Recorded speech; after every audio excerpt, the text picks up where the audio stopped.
Agradecidos mais essa oportunidade de estarmos estudando o livro Obreiros da Vida Eterna, esse livro que faz parte da série que iniciou com o Nosso Lar.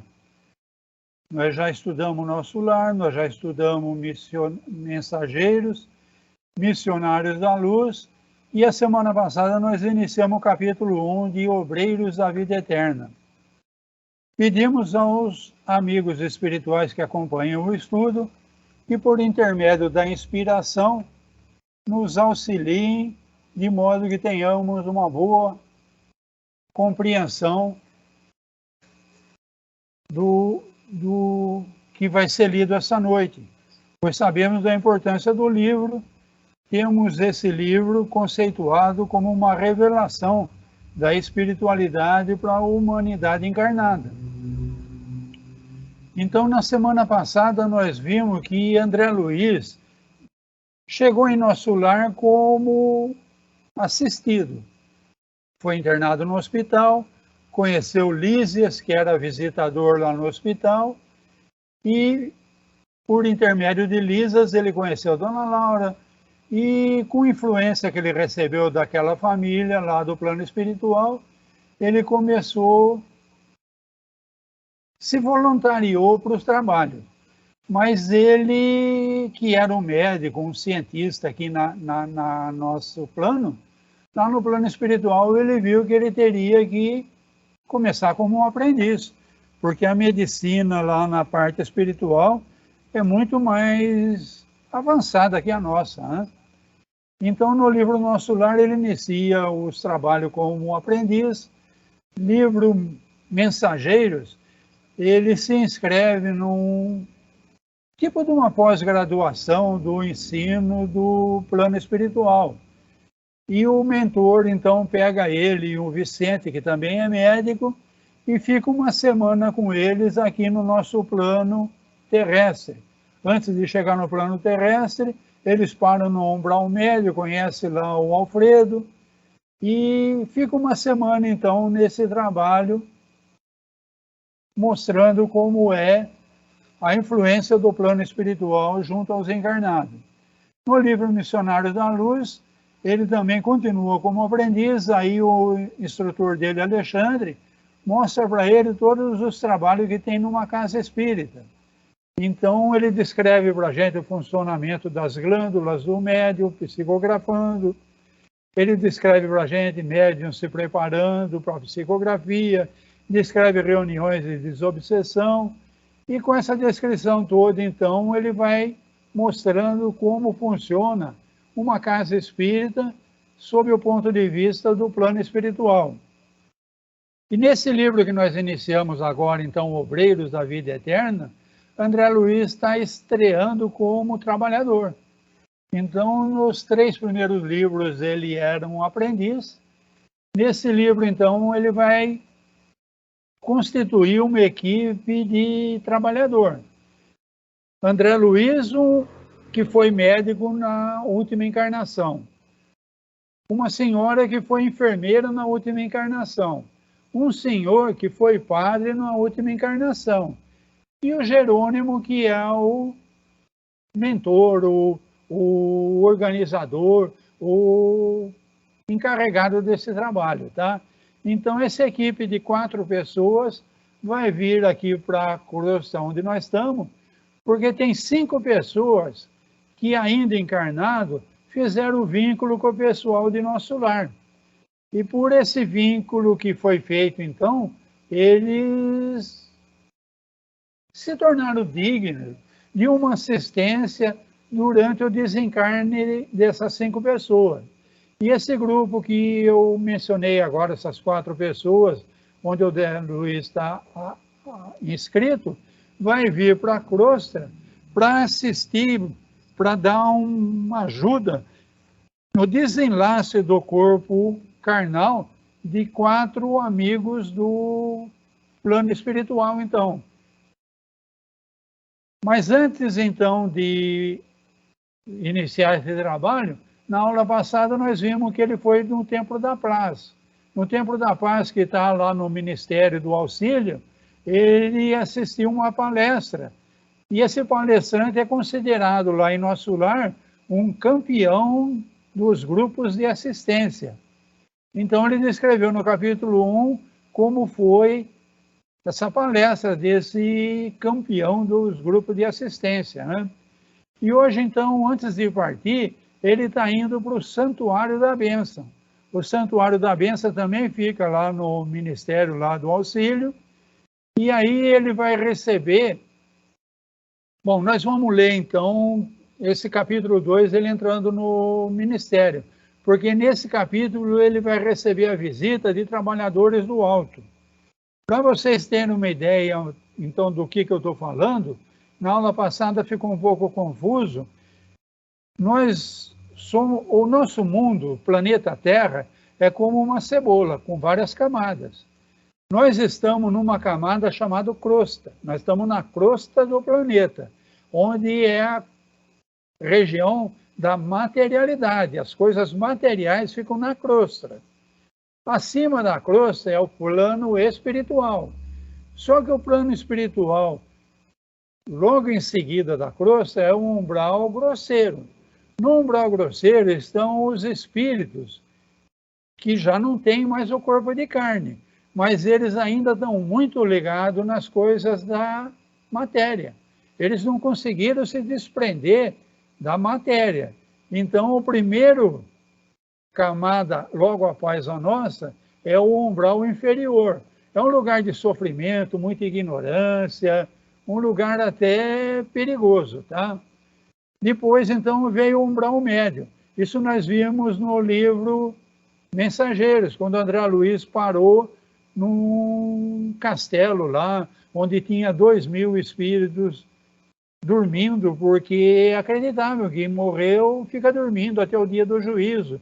E eles, com muito sucesso, conseguiram acordar 2 espíritos só naquele trabalho do livro Mensageiros. Então, esse é o umbral médio. É um posto avançado da colônia espiritual, onde trabalhava o Alfredo. E no próximo plano é um umbral fino. Nesse umbral fino é onde está situada a cidade Nosso Lar. Então, aí esse Santuário da Bênção que nós vamos ver hoje no capítulo 2, está no umbral fino, na cidade Nosso Lar, na colônia espiritual Nosso Lar. E eles vão receber, então, nesse santuário, trabalhadores de uma esfera mais alta, que André Luiz, já em Nosso Lar, citou essa esfera. Ele diz que a mãe dele, desencarnada, habita uma esfera superior a Nosso Lar. Então, nesse Santuário da Paz, ele está indo nesse capítulo 2, para receber uma visita do pessoal que vem desse plano superior, dar uma força para eles. Vamos iniciar a leitura, então. Na véspera da partida, o assistente Jerônimo, então, é o organizador desse grupo de 4 pessoas que o André Luiz foi escalado, então. Tá? Eu falei, um ex-médico, uma ex-enfermeira, um ex-padre e o Jerônimo, que é o chefe do grupo. Conduziu-nos ao Santuário da Bênção, situado na zona dedicada aos serviços de auxílio, onde, segundo nos esclareceu, receberíamos a palavra de mentores iluminados, habitantes de regiões mais puras e mais felizes que a nossa. Então, um habitante de regiões acima da umbral fino, que é a região superior, vai vir para essa região fina, que é onde está a cidade Nosso Lar, esse santuário aí. O orientador não desejava partir sem uma oração no santuário. Então, é muito comum no plano espiritual, e na maioria dos trabalhos espíritas, antes de iniciar o trabalho, uma oração, tá? Então, eles foram nesse santuário fazer a oração. O que fazia habitualmente antes de entregar seus trabalhos de assistência, sob sua responsabilidade. À tardinha, pois em virtude do programa delineado, encontrávamos-nos todos em vastíssimo salão, singularmente disposto, onde grandes aparelhos elétricos se destacavam ao fundo, atraindo-nos a atenção. Grandes aparelhos elétricos é uma pulga que ficou atrás da minha orelha. que danado de aparelho elétrico é esse? Com certeza ele vai explicar no decorrer desse capítulo e dos próximos. Mas então, veja bem, um salão amplo e cheio de uma maquinária elétrica aí. Lembrando que nós estamos no ano de 1946, esse livro foi escrito, tá? A reduzida assembleia era seleta e distinta. A administração da casa não recebia mais de 20 expedicionários de cada vez. Em razão do preceito, apenas 3 grupos de socorro prestes a partirem a caminho de regiões inferiores aproveitavam a oportunidade.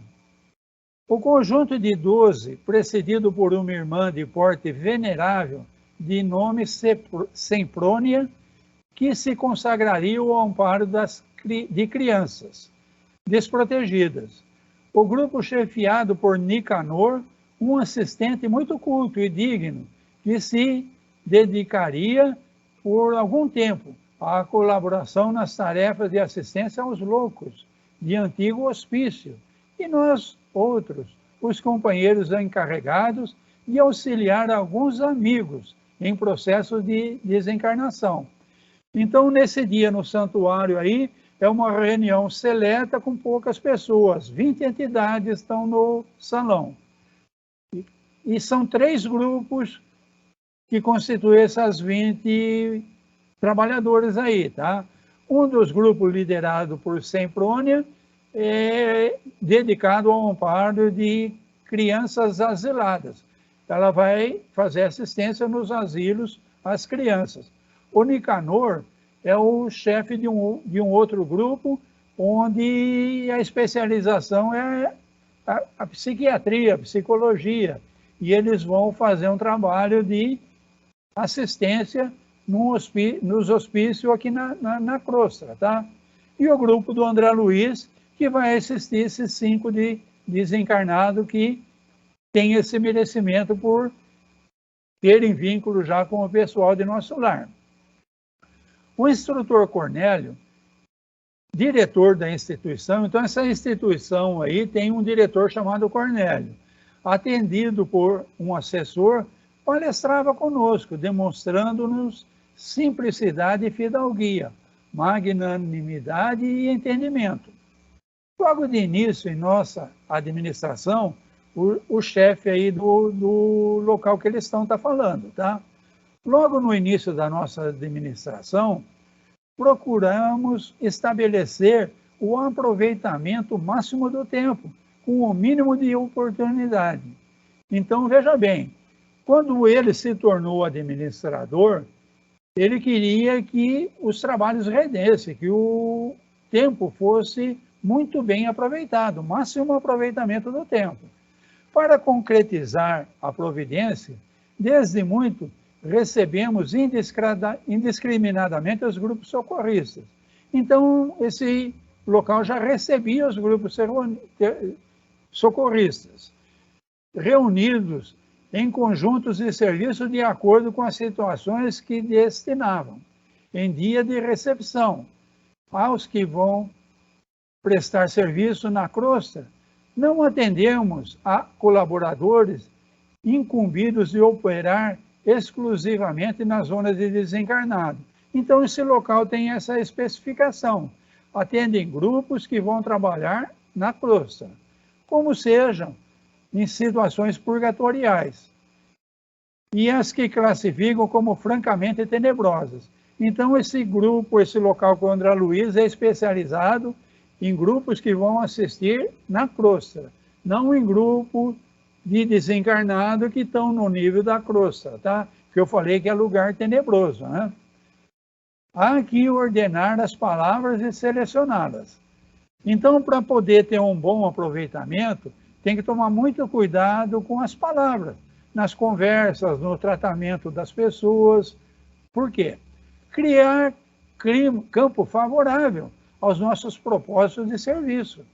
Então, para que um serviço seja bem sucedido, tem que se observar muito bem as palavras. A conversação cria um ambiente e coopera, em definitivo, para o êxito ou para negação.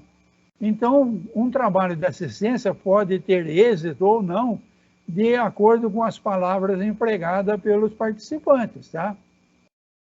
Além disso, como essa casa é consagrada ao auxílio sublime dos nossos governantes que habitam um plano mais alto, então essa casa também tem essa característica. Esses governantes do plano mais alto, então, auxiliam esses grupos, tá? Então, nessa casa recebe auxílio. Não seria justo distrair a atenção e sim consolidar bases espirituais, com todas as energias ao nosso alcance, em que possam aqueles governantes lançar os recursos que buscamos. Então, com todos esses cuidados, fica mais fácil esses governantes do plano mais alto trazer esses auxílios, tá? Compreendendo a extensão da tarefa por fazer e o respeito que devemos àqueles que nos ajudam, somos de parecer que precisamos sanar os velhos desequilíbrios das intromissões verbais desnecessárias e muitas vezes perturbadoras e dissolventes. Bom, então isso serve para a gente aqui na crosta também. Se eu estou trabalhando numa casa espírita e quero fazer assistência, para mim ter uma boa ligação com o plano mais alto, uma inspiração boa, para mim ter sucesso no meu trabalho, eu tenho que prestar muita atenção nas palavras empregadas durante o trabalho, tá?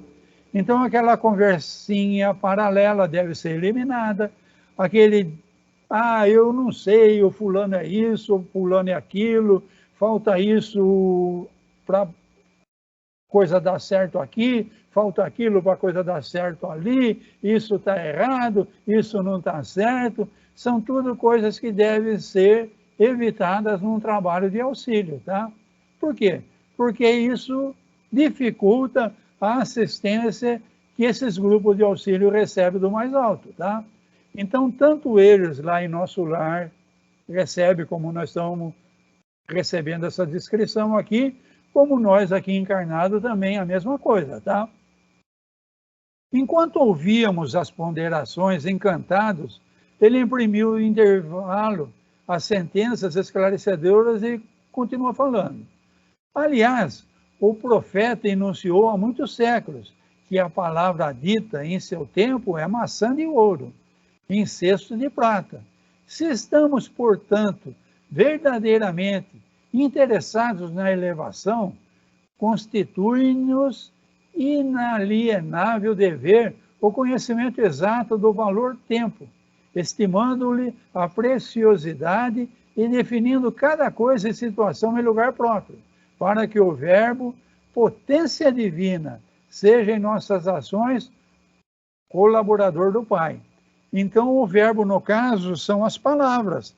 Então, eu tenho que organizar um trabalho, esse trabalho tem que ter toda uma sequência para não perder tempo, tá? E as palavras que vão ser usadas, ela tem que ter muito cuidado, porque o verbo é uma potência divina. Então, isso serve para ele desencarnado e serve muito bem para nós desencarnados também, tá? Quem quiser, então, trabalhar no serviço de assistência, tem que prestar atenção nisso também, tá? Sorrimos satisfeitos, André Luiz falou, né, aqui. Nada mais razoável e construtivo, opinou Seprônia, a destacado orientador que dirigia pela primeira vez uma expedição de socorro aos orfãozinhos encarnados. O dirigente do santuário, reconhecendo talvez que nos sentiríamos necessitados de esclarecimentos quanto ao uso da palavra, prosseguiu. Então ele vai falar mais sobre o poder da palavra, tá? É lamentável se dê tão escassa atenção na crosta da Terra. Quer dizer que aqui entre nós, os que habitam o nosso nível da crosta, não damos tanta atenção para a palavra.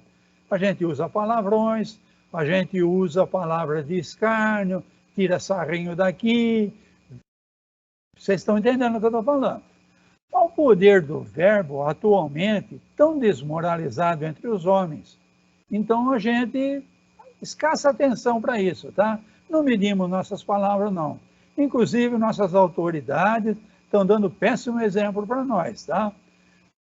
Mas, nas mais respeitáveis instituições do mundo carnal, segundo informes fidedignos das autoridades que nos regem, a metade do tempo é despendida inutilmente através de conversações ociosas e inoportunas. Então, aquela conversinha que não vai dar em nada, tá? Então, perda de tempo total. Metade do tempo, tá? Não é pouco tempo, não. Metade do tempo no nosso nível aqui é perdido, tá? Mesmo nos grupos de trabalho. Isso referindo-nos somente aos mais respeitáveis, os grupos mais respeitáveis. Não se precatam nossos irmãos em humanidade de que o verbo está criando imagens vivas que se desenvolvem no terreno mental, a que são projetadas, produzindo consequências boas ou más, segundo a sua origem. Essas formas, naturalmente, vivem e proliferam, considerando-se a inferioridade dos desejos e aspirações das criaturas humanas. Semelhantes criações temporárias não se destinam senão a serviços destruidores, através de atritos formidáveis, se bem que invisíveis. Então, nós encarnados não imaginamos o poder de destruição que essa palavra inconsequente, que essa conversa inoportuna tem. Então, tanto a boa palavra constrói coisas boas, como a má palavra destrói coisas boas, tá? Então, que a gente pense nisso e leve em conta o que tem saído da nossa boca, tá? Notava-se claramente o interesse de suas definições despertava nos ouvintes. Em seguida, a uma pausa mais longa, ele continuou falando. Toda conversação prepara acontecimentos de conformidade com a sua natureza. Dentro de leis vibratórias que nos circundam, por todos os lados, é uma força indireta de estranho e vigoroso poder. Então, veja bem, nós estamos num universo vibratório. Quando nós estamos falando, muito mais do que quando estamos pensando, porque, como nós estamos vendo aqui, a palavra tem um poder muito grande de criação, tanto para o bem como para o mal. Então, nós influímos no campo vibratório onde nós estamos inseridos, tá? Vigoroso poder, induzindo sempre a objetivos velados, a que lhe assume a direção intencional. Então, nós encarnados não sabemos que nós estamos criando ou destruindo um campo vibracional favorável por causa da nossa conversa, por causa da nossa palavra, tá? Encarregados de assumir a chefia desta casa, então aí é o chefe lá do santuário que está falando. Quando ele foi encarregado de assumir a chefia da casa, ele trouxe instruções dos nossos maiores, do plano superior, para suprimir todos os comentários tendentes à criação de elementos adversos aos júbilos da bênção divina. Então, toda conversinha que não for para construir, para auxiliar, de acordo com as bênçãos que são recebidas do alto, tem que ser suprimido, tá? E por isso que, graças ao amor providencial de Jesus, temos conseguido manutenção de um instituto que os nossos mentores do mais alto se fazem sentir. Então, conseguiu um ambiente legal, os mentores estão trabalhando com eles, tá? A ausência de qualquer palavra menos digna e a presença de contínua de fatores verbais edificantes facilitam a elaboração de forças sutis, nas quais os orientadores divinos encontram acessórios para se adaptarem, de algum modo, às nossas necessidades na edificação comum. Então, mais fácil para os mentores do plano mais alto auxiliar esse pessoal do santuário, porque tem essa regra. Conversinha mole, aqui não pode. Pensamento esquisito, aqui é proibido, tá? Então, a gente deveria adotar isso nas nossas casas espíritas, nos nossos locais de trabalho. Vigiar as palavras, tá? Que a palavra tem muito poder, como nós estamos vendo. Encetando o nosso trabalho modesto, então o chefe do santuário que está falando ainda. Encetando o nosso trabalho modesto, experimentamos reações apreciáveis. Então, o pessoal reagiu. Quando ele pôs essas regras aí, o pessoal que era habituado a frequentar o santuário reagiu. Procurava-se, nessa época, o santuário sem qualquer preparação íntima. Nossos amigos prosseguiam repetindo o cenário da crosta. Então, espíritos encarnados, habitantes de nosso lar, frequentavam o santuário como a gente frequenta as instituições da crosta, sem qualquer preparação íntima. Os devotos procuravam o tempo como negociantes, buscam mercados. Então, a mesma coisa que de todas as religiões, tá? Em todas as religiões tem isso. O pessoal vai no culto religioso, vai na religião, vai na reunião espírita, seja lá que templo for, em busca de favores, como negociantes. Chegam até a fazer promessas. Se eu conseguir isso, eu faço aquilo. É um absurdo. Mas olha bem, isso tinha lá em nosso lar também, tá? Então, nós estamos vendo as providências que foram tomadas para poder receber assistência do alto. Então, que isso sirva para a gente. Providências que nós devemos tomar para nós conseguirmos receber assistência do mais alto também. Devemos administrar dons espirituais como quem dirige um armazém de vantagens fáceis ao personalismo inferior. Então, não devemos, tá? Desde o primeiro dia, porém, amparados na delegação de competência que nos foi concebida, então esse chefe aí teve essa competência concedida, golpeamos fundo o velho hábito, combateu diretamente, tá? Durante alguns dias, gastamos tempo ensinando a reverência devida ao Senhor. Então, gastaram uns bons dias ensinando o pessoal a fazer uma reverência ao Senhor, ao mais alto, tá? A necessidade da limpeza interna dos pensamentos e a abolição do feio costume de tentar o suborno da divindade com faliciosas promessas. Então, esse foi o trabalho que foi feito, tá? Ensinando o pessoal a reverenciar. Então, quando Jesus nos ensinou, a primeira coisa que ele nos ensinou foi reverenciar ao Senhor. Pai nosso que está nos céus, reverência ao Senhor, tá? Então, a nossa ajuste de sintonia com o alto. Necessidade de limpeza interna. Então, eu vou para o templo, eu não vou com pensamentos mesquinhos, eu vou com o pensamento de colaborador, de auxiliador, de caridade, de esperança, de fé. E abolir esse feio costume de querer subornar a divindade, tá? Você me dá isso que eu te prometo aquilo. Olha que ridículo, tá? Tem religião aí que põe até o santinho de ponta cabeça, enquanto não arrumar um namorado, eu não viro ele de cabeça para cima de novo. Olha a ignorância nossa, tá? Olha quanta coisa tem que ser passada para esse pessoal. Não estou criticando ninguém, não. Só estou falando coisa que todo mundo sabe que acontece. E acontecia lá em nosso lar. E nós estamos vendo, então, o instrutor, o chefe aí do santuário falando das providências que ele tomou.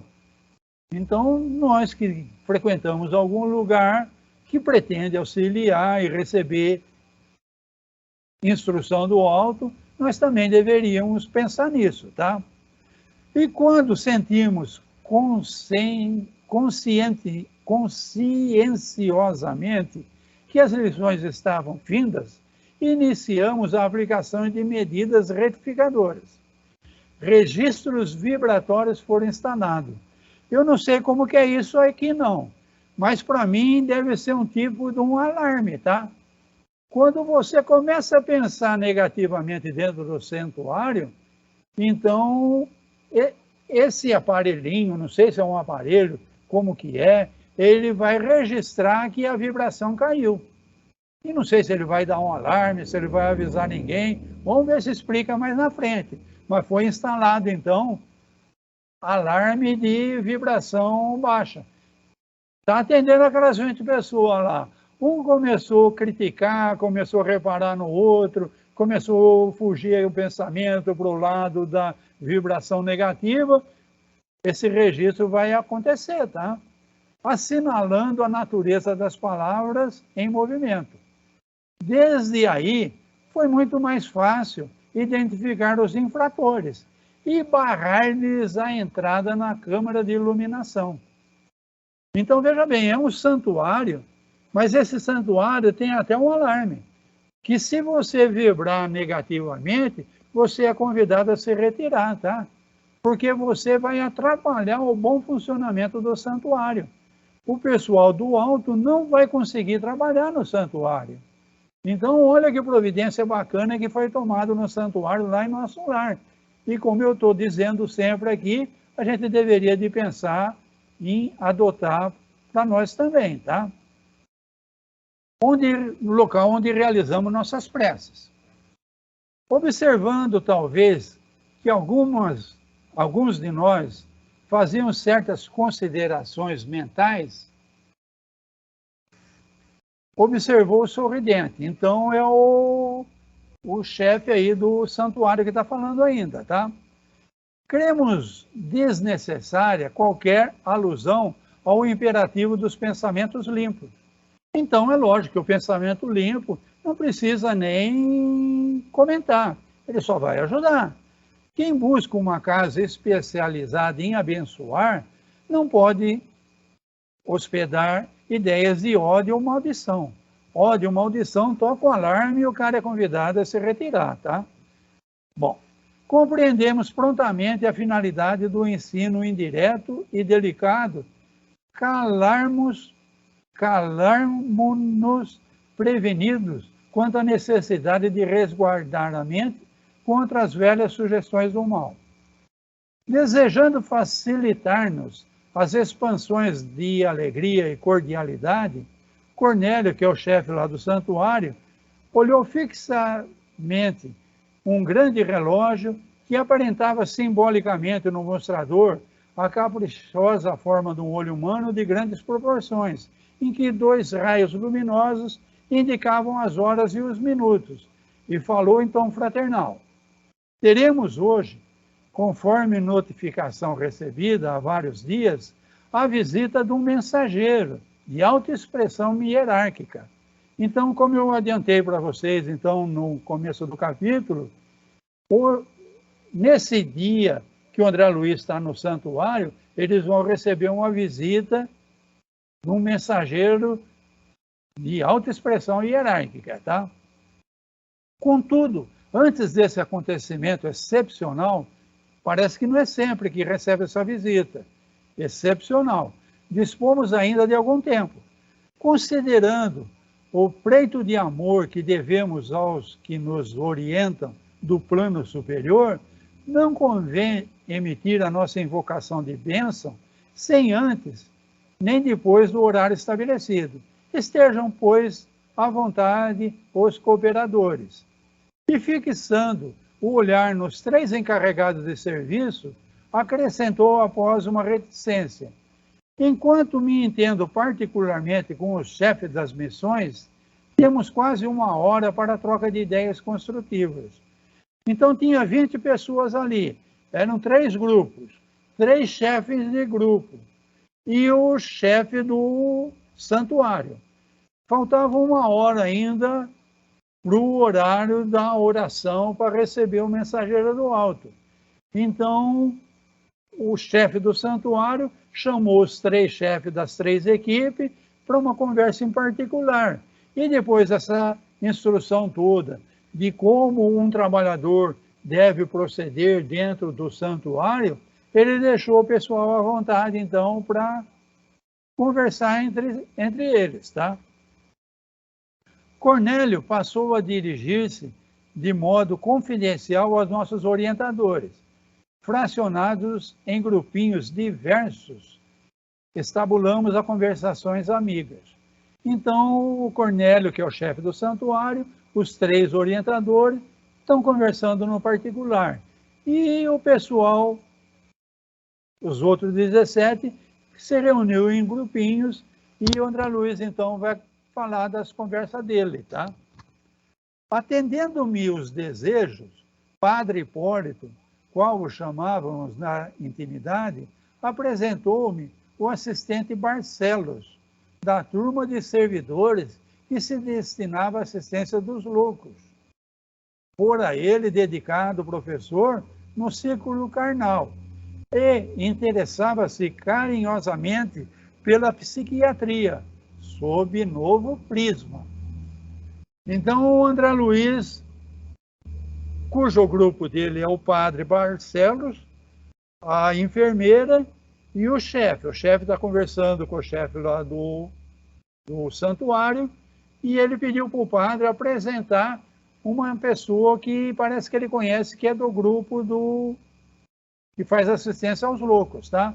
André Luiz, um médico, ele com certeza teve problemas na psiquiatria, teve que atender com pacientes com problemas psiquiátricos. Então, é natural que ele tenha essa curiosidade desse grupo que faz a assistência do plano de nosso lar junto aos manicômios aqui da Terra. Né? Então, ele vai conversar com Barcelos. Acolheu-me com um fidalgo tratamento e, após as primeiras saudações, perguntou ao bondoso: é a primeira vez que integra uma expedição socorrista? Então, o Barcelos, que é da psiquiatria, falando com o André Luiz: é a primeira vez?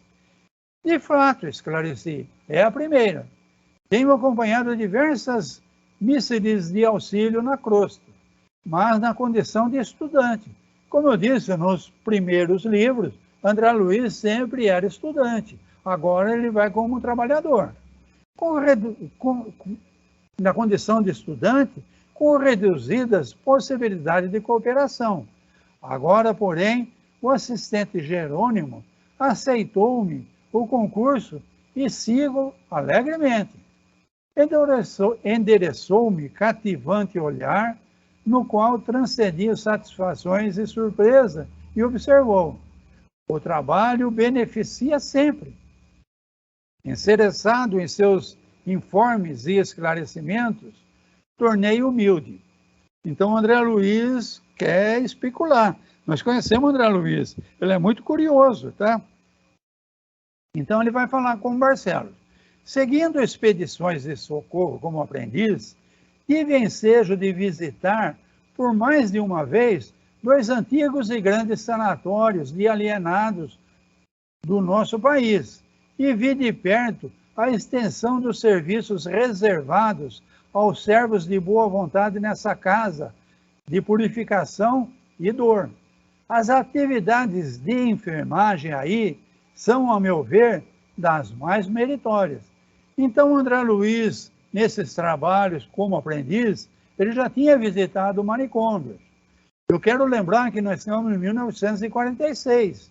1946, os hospitais psiquiátricos tinham muito poucos recursos, tá? Eram os medicamentos que anulavam a pessoa e era choque elétrico, tá?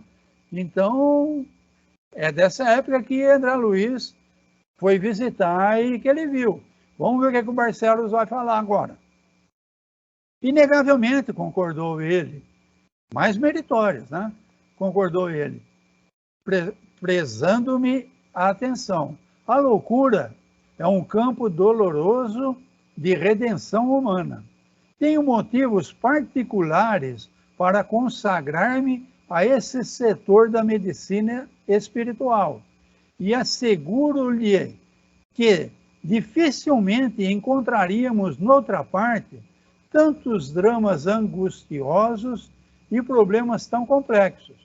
Então, o Barcelos está falando que tem razão. Quem trabalha com loucos internados em hospício, hoje em dia, com avanços da medicina, medicamentos mais modernos, não se usa tanto o internamento. Em 1946, a família punha a pessoa num hospício e esqueciam ela lá, tá? Vocês sabem do que eu estou falando. Tinha um hospital muito grande aqui perto de São Paulo, chamado Juqueri. E isso daí, então, a tendência é não ter mais isso, tá? A tendência é a família trazer. Afinal de contas, com o conhecimento da reencarnação, sabe-se que esse tipo de problema espiritual, que nós vamos ver agora que é um problema espiritual, não é um problema do que ficou louco, é um problema para a família do que ficou louco aprender alguma coisa. Se você interna num hospício e esquece dele, então a família fugiu do aprendizado. Mas vamos lá, vamos continuar a leitura. E tem colhido frutos decorrentes do seu esforço? O André Luiz perguntou. Sim, venho arquivando confortadoras lições nesse sentido, concluindo que, com exceção de raríssimos casos, todas as anomalias de ordem mental se derivam dos desequilíbrios da alma. Olha bem, o Barcelos, que é um especialista no socorro de hospícios, tá? Todas as desequilíbrios, anomalias de ordem mental, problema de loucura, obsessão, tudo isso daí, esquizofrenia, sei lá, derivam de desequilíbrio da alma. É problema de espírito. Estamos longe de contar com o número suficiente de servidores treinados para socorrer eficazmente os encarcerados nas cadeias das obsessões terríveis e amargurosas. Então, tanto no plano espiritual falta socorristas, principalmente no plano carnal. Hoje em dia, nós temos uma AME. A AME é a Associação... A AME não, é a ABRAP, Associação Brasileira de Psicólogos Espíritas. Mas isso daí ainda é muito pouco. Precisa mais, porque nós estamos vendo que esses problemas da alienação mental é um problema espiritual. Então, precisa do espiritismo, precisa da reencarnação. Mas vamos continuar a leitura, então. Interessa que ele falou agora que tem muito poucos servidores, tá? Tem bastante psicólogo, tem bastante psiquiatra. Mas vamos ver por que tem poucos servidores. É grande a quantidade de doentes, nesse particular, que não sobra recurso além da resignação. Então, como falta trabalhador conveniente, preparado para esse trabalho, infelizmente fazer o quê? Resignar-se, não tem trabalhador. É quando a grande quantidade de pessoas doentes, mas os trabalhadores habilitados são poucos. Continuamos nesse campo a atender superficialmente, esperando acima de tudo a providência divina. Nos casos de perseguição sistemática de entidades vingativas e cruéis do plano inacessível às percepções do homem vulgar, temos invariavelmente uma tragédia iniciada no presente com imprevidência dos interessados, ou que vem do pretérito próximo ou remoto, através de pesados compromissos. O que ele está falando, então? Problemas graves de obsessão por vingança, e vingança cruel. Então, aquele que foi vítima na outra vida, tá? Eu encarnado hoje, com drama obsessivo, um vingador me pegou e está judiando de mim. Da onde vem isso? Numa vida passada, eu fiz vítima e desencarnamos. E esse desencarnado que foi vítima minha, então eu tenho culpa porque eu vitimei. Ele ficou me procurando para se vingar. Eu agora, lá no plano espiritual, eu me arrependi. Eu pedi uma nova oportunidade. Eu quero um novo corpo de carne para aprendizado, para refazer essas bobagens todas que eu fiz, essas vítimas. Então eu quero reparar alguma coisa. Então eu estou atualmente reencarnado. Mas esse meu vítima da vida passada me encontrou. E ele tem um pensamento de vingança cruel. Então esse é um grave problema de obsessão. E é muito comum entre nós. Só que nós, encarnados, não estamos vendo que estamos sendo agredidos por uma vítima que nós fizemos numa vida passada. Então, por isso que ele está falando, que isso fica velado. Nós não temos como saber isso. Inclusive, os médicos formados nas universidades de psicologia, nas escolas de psiquiatria, eles não consideram nada disso, tá? Bom, se os psiquiatras modernos penetrassem o segredo de semelhantes fatos, iniciariam a aplicação de nova terapêutica, à base dos sentidos cristãos, antes de qualquer recurso de hormonioterapia e a eletricidade. Então, se soubessem dos problemas da reencarnação, usando os ensinamentos do Evangelho, você conseguiria substituir esse remédio à base de hormônio que se usava principalmente em 1946, e o choque elétrico, que até a lobotomia faziam, né? Você arrancava uma parte do cérebro da pessoa para conseguir controlar a pessoa, porque tinham loucos que eram furiosos, era difícil de ser controlado, né? Olha que absurdo, a medicina abria a cabeça da pessoa, arrancava um pedaço do cérebro dela para amansar a pessoa. O hormônio era remédio que se usava para anular a pessoa não tinha mais vontade própria, a pessoa... Então, como que a pessoa ia reparar um problema de vidas passadas se a medicina faz isso com ela? Metia-lhe choque elétrico nas têmporas, anulava a sua capacidade de reflexão. Então, vejam bem como era a medicina em 46. Estamos melhorando, mas ainda não chegamos lá. Vamos continuar então, que está dando horário quase. Recordei o serviço de assistência a obsediados que acompanharam atentamente e aduzi. André Luiz falando, né? Ele recordou dos trabalhos que ele acompanhou e ele falou: examinei alguns casos torturantes de obsessão e possessão, que me impressionaram sobremaneira, de quase completa ligação mental entre o verdugo e as vítimas. Então, quando um vingador do passado, que foi vítima minha numa vida passada, me descobre, ele começa a me obsediar. Se eu não tiver uma postura firme, de fé, de esperança, de bom exemplo, de amor a esse meu obsessor, que ele aprenda alguma coisa comigo. Divaldo, por exemplo, que é um grande exemplo nosso na seara espírita, foi perseguido durante muitos anos por um obsessor. E com aquela postura dele de homem, de evangelho, de cristão, ele conseguiu, depois de muito tempo, convencer o espírito que ele tinha mudado. E ele, então, conseguiu auxiliar esse espírito. Então, se eu não consigo, e eu, por exemplo, fico com medo desse obsessor, o medo é uma queda na minha vibração. Então, aí agora, caindo minha vibração, fica fácil para esse obsessor até a possessão. A possessão, ele consegue, por tanto medo em mim, que sou dono do meu corpo, que ele passa a controlar meu corpo. Então eu passo a ter ataques como tipo de uma epilepsia, eu perco o controle do meu corpo, o espírito começa a jogar eu no corpo, jogar meu corpo no chão, judiar de mim, porque ele quer vingança, entendeu? E pensamentos, inclusive, de suicídio. Ele quer ver a minha destruição. Ele não quer saber se eu estou tentando melhorar ou não, ele quer se vingar.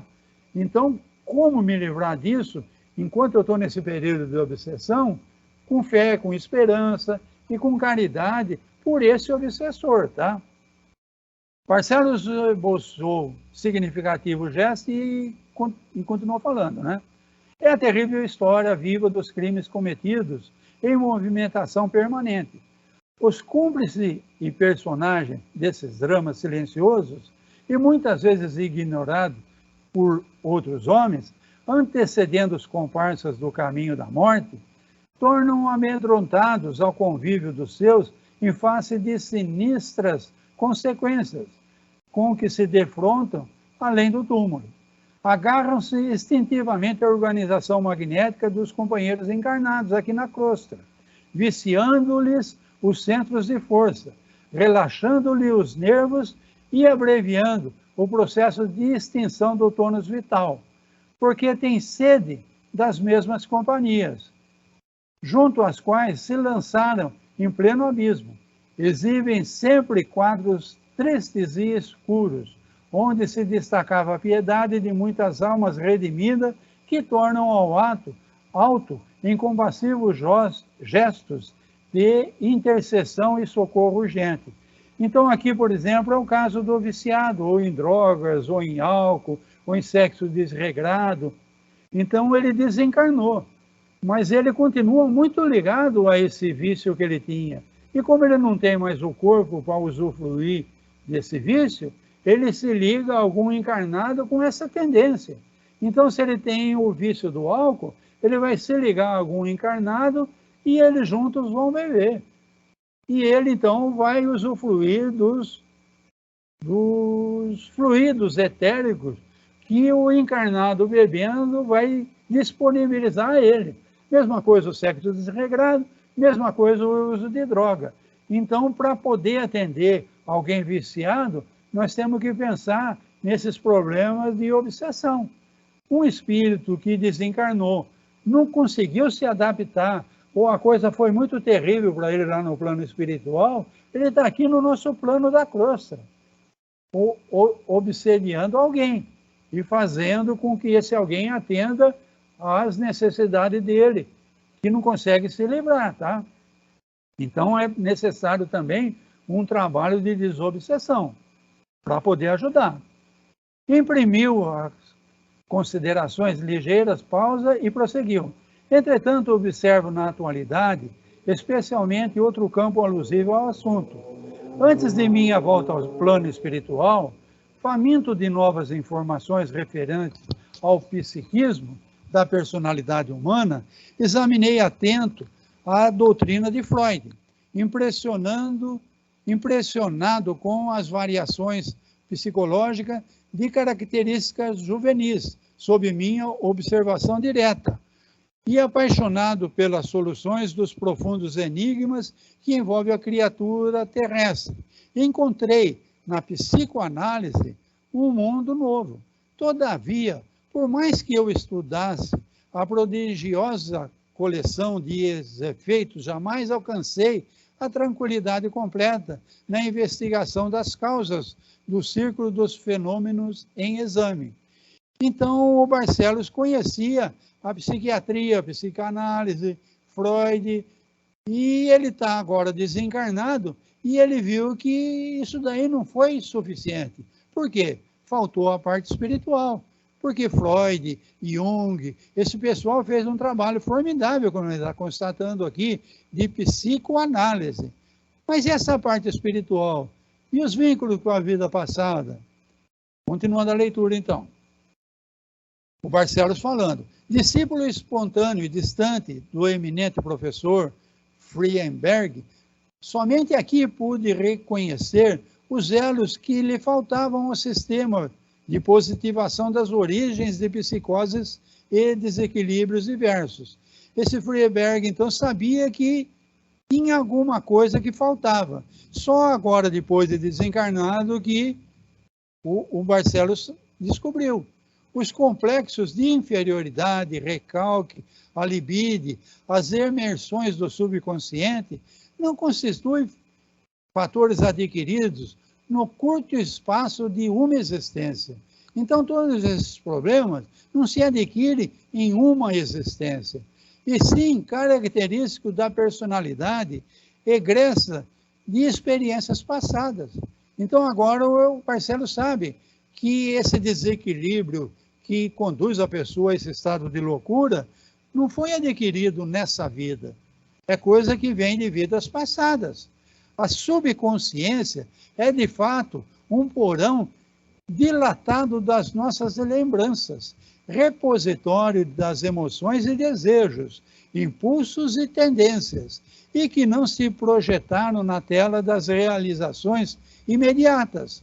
No entanto, estende-se muito além da zona limitada de tempo em que se move o aparelho físico. Representa a estratificação de todas as lutas, com aquisições mentais e emotivas, que lhe foram consequentes depois da utilização de vários corpos. Então, não é uma vida passada, é várias vidas passadas. Isso tudo, então, está acumulado, como ele diz aí, num porão da subconsciência, tá? Faltam, pois, as teorias do Sigmund Freud, a seus continuadores, a noção dos princípios reencarnacionistas e o conhecimento da verdadeira localização nos distúrbios nervosos, cujo início muito raramente se verifica no campo biológico vulgar, mas quase que invariavelmente no corpo espiritual pré-existente, portador de sérias perturbações congênitas, em virtude das deficiências de natureza moral, cultivadas com desvairado apego pelo reencarnante nas existências transcorridas. A psicose do sexo, as tendências inatas à delinquência, tão somente estudadas por Lombroso, e desejosos, os desejos extravagantes, a excentricidade, muitas vezes lamentável e perigosa, representam modalidade de patrimônio espiritual dos enfermos, patrimônio que ressurge de muito longe, em virtude da ignorância ou do relaxamento voluntário da personalidade dos círculos desarmônicos. Estabelecera-se entre nós uma pausa feliz, que aproveitei atentamente, arregimentando raciocínios quanto ao assunto, considerando os argumentos construtivos que o assistente enunciara em benefício de minha própria iluminação. Recordei meus casos, escassos conhecimentos da doutrina freudiana e voltei mentalmente ao consultório. Então, André Luiz lembrou quando ele era médico, onde muitas vezes fora procurado por amigos, atacado de estranhas e desconhecidas enfermidades mentais, a se socorrerem de minhas pobres noções de medicina, não obstante minhas carências de especialização em tal sentido, da psicologia, da psiquiatria, né? Eram maníacos, histéricos e esquizofrênicos, de variados matizes, em cujos cérebros ainda existia luz bastante para peregrinação através dos livros científicos. Então, André Luiz foi procurado por pessoas que já haviam estudado, mas que eram maníacos, histéricos, esquizofrênicos. Eles haviam devorado os ensinamentos de Freud. Entretanto, as teorias valiosas pelos seus elementos de análise, não ofereciam socorro substancial ao efetivo ou efetivo ao doente. Descobriam a ferida sem trazer um bálsamo curativo. Então, a psicoanálise é boa para falar, olha, aqui tem uma ferida. Mas e agora? Cadê o remédio para curar a ferida? Indicavam o quisto doloroso, mas subtraíam o bisturi da intervenção benéfica. A intervenção benéfica, então, é no campo espiritual. As explicações de Barcelo, por isso mesmo, se aproveitadas por médicos cristãos na crosta planetária, poderiam completar o trabalho de benemerência que a tese freudiana trouxera aos ciclos acadêmicos. Antes, porém, que formulasse novas considerações, Íñiga tornou ele. Bom, então veja bem o que André Luiz está falando. Se os médicos da crosta lessem André Luiz, tomassem conhecimento dessa obra maravilhosa, essa revelação que a espiritualidade trouxe para nós, a coisa mudaria, tá? Vamos ver o que o Barcelo conclui, então. Tenho minhas atribulações junto aos desequilibrados mentais. Todavia, meu esforço maior, ultimamente, desdobra-se na região inspiracional dos médicos humanitários. Então, o Barcelos, ele é especializado em assistir os louquinhos, mas o trabalho dele está se especializando em inspirar médicos terrestres, que não sejam tão materialistas, então que consigam receber a inspiração do Barcelos, para que os candidatos involuntários à perturbação sejam auxiliados a tempo. Então, antes da loucura dominar, tem que ter um médico que consiga, inspirado por esses amigos de nosso lar, fazer esse tratamento, tá? Inclusive, nós espíritas temos nossa responsabilidade aí. Nós estamos vendo nessa leitura que o trabalho de obsessão faz parte desse tratamento. Depois de verificada a loucura propriamente dita, na maioria dos casos, terminou o processo de desarmonia psíquica. Muito difícil conduzir a restauração perfeita aos alienados, com ficha reconhecida, embora seja incessante a nossa batalha no restabelecimento integral da porcentagem possível dos enfermos. Antes do desequilíbrio completo, houve enorme período em que o socorro psiquiatra poderia ter sido providencial e eficiente. Não será, portanto, um grande trabalho orientarmos indiretamente o médico bem-intencionado para que ele auxilie provável alienado a tempo, empregando a palavra confortadora e o carinho restaurador? Não seria interessante isso? Incalculável número de pessoas permanece no plano carnal, tentando a solução dos profundos problemas relativos ao próprio ser, relacionando as conclusões dos trabalhos humanos, cujos pontos de vista divergem nos pormenores. Temos na esfera de aperfeiçoamento terrestre 5 classes de psicose: as de natureza paranoica, perversa, mitomaníaca, ciclotímica, hiperemotiva, englobando respectivamente a mania de perseguição, delírio de grandeza, desequilíbrios e fraqueza de ordem moral, histeria e mitomania, os ataques melancólicos e as fobias e crises de angústia. O interlocutor sorriu, fez uma pausa e continuou. Esta é a definição científica dos nossos amigos, que, como nós outros antigamente, só possuímos o recurso de diagnosticar e analisar as minudências anatômicas, arabescos de ouro sobre areia do Saara, não tornariam o deserto menos árido. Assim, a terminologia brilhante sobre o quadro escuro do sofrimento, precisamos divulgar no mundo o conceito moralizador da personalidade congênita, em processo de melhoria gradativa, espalhando enunciados novos que atravessem a zona de raciocínios falíveis dos homens e lhes penetrem o coração, restaurando-lhe a esperança no eterno futuro e revigorando-lhe o ser nas suas bases essenciais. As noções reencarnacionistas renovarão a paisagem da vida na crosta da terra, conferindo à criatura não somente as armas com que deve guerrear aos estados inferiores de si própria, mas também lhe fornecendo o remédio eficaz, eficiente e salutar. Faz muitos séculos, afirmou Plótino, que toda a antiguidade aceitava como certa doutrina de que se a alma comete faltas, é compelida a expiá-las, padecendo em regiões tenebrosas, regressando em seguida a outros corpos, a fim de reiniciar suas provas.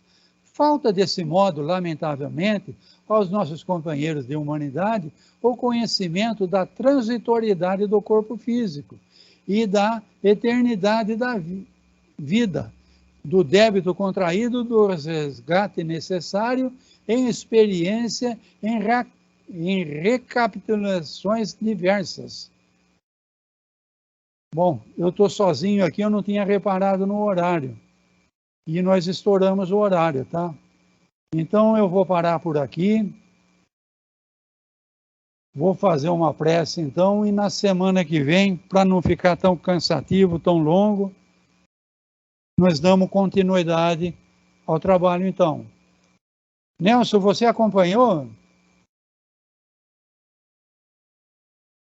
Bom, eu não sei que resultado que teve, o Nelson não está dando retorno. Vamos então encerrando o trabalho, nos ligando ao alto, agradecendo a oportunidade que tivemos, e eu vou analisar agora como ficou essa gravação. Pai nosso que está nos céus, santificado seja o vosso nome, venha a nós o vosso reino, que seja feita a vossa vontade, assim na terra como nos céus. O pão nosso de cada dia, dá-nos o de hoje. Perdoa as nossas dívidas, se nós perdoarmos aos nossos devedores. Não nos deixes cair nas tentações, e livra-nos, Senhor, de todo o mal, porque teu é o reino, o poder e a glória para todo sempre. E assim seja, meu Pai.